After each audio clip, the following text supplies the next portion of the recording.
ఇప్పుడు మనం అర్జెంటుగా మేధావులు అనిపించుకోవాలి. లేదా మంచి వాళ్ళం అనిపించుకోవాలి.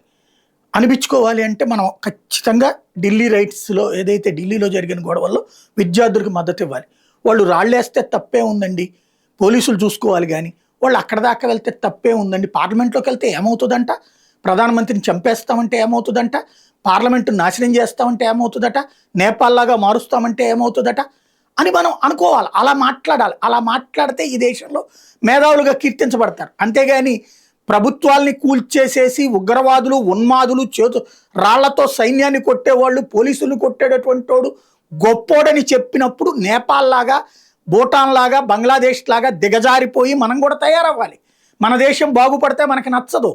మన దేశంలో ఒక బండి కొనుక్కోవాలంటే ఏళ్ల తరబడి వెయిట్ చేసినటువంటి కర్మ మళ్ళీ మనకు కావాలి.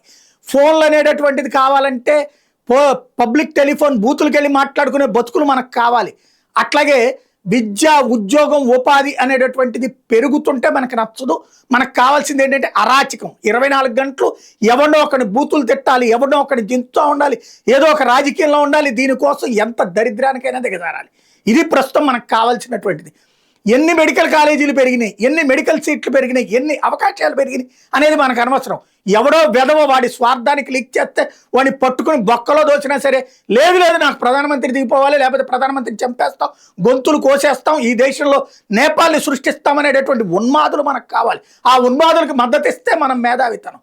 ఇట్లాంటి దిక్కుమాల మేధావితనం నాకు అక్కర్లేదు.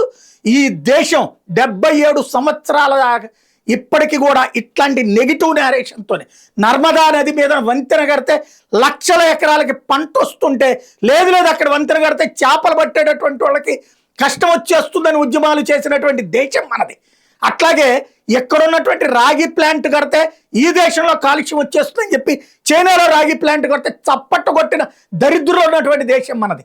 ఇక్కడ దేశంలో షిప్ కనుక ఒక ఓడలు కడితే కనుక ఇక్కడ పర్యావరణం పాడైపోతుంది, మత్స్యకారులు పాడైపోతారని చెప్పి అదే చైనాలో, రష్యాలో మాత్రం ఓడలు కడితే శబాష్ శబాష్ అని చప్పట్లు కొట్టేటటువంటి దరిద్రంలో ఉన్న దేశం మనది.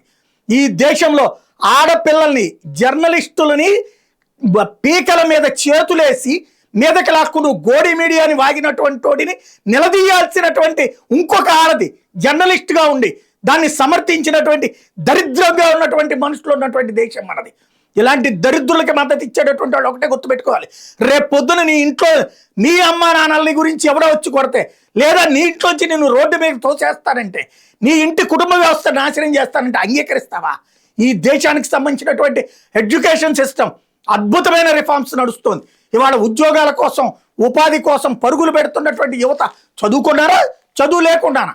చదువులు లేకుండా 40%, 50% నిరక్షరాస్తున్న దేశంలో ఇవాళ మెజారిటీ ప్రజలు చదువుకుంటున్నటువంటి స్టేజ్ వచ్చిందంటే మార్పు. ఈ మార్పు విద్యావంతుల దేశంగా ఉండాలి. విద్యావంతులైన మూర్ఖుల దేశంగా ఉండకూడదు. విద్యావంతులైనటువంటి మూర్ఖులను తయారు చేసేటటువంటి దరిద్రులు వాళ్ళ కుటుంబాలను నాశనం చేశారు. వాళ్ళ పిల్లల్ని వాళ్ళ ఇట్లాంటి సిద్ధాంతాలు చెప్పినటువంటి వాళ్ళందరూ విదేశాల్లో దర్జాగా బతుకుతున్నారు. అక్కడి నుంచి ఫండింగ్ ఇచ్చి ఇక్కడ ఎగదోసినంత మాత్రాన ఈ దేశాన్ని నాశనం చేయాలని కుట్ర పన్నేటటువంటి వాడు ఎవడైనా వాడికి మద్దతుగా నిలిచి పార్లమెంటు నాశనం చేస్తాం, దేశాన్ని నాశనం చేస్తామనే వాడు ఎవడైనా సరే వాడికి మద్దతు ఇస్తున్నాడు అంటే మేధావి కాదు, మూర్ఖుడు అని అర్థం. నువ్వు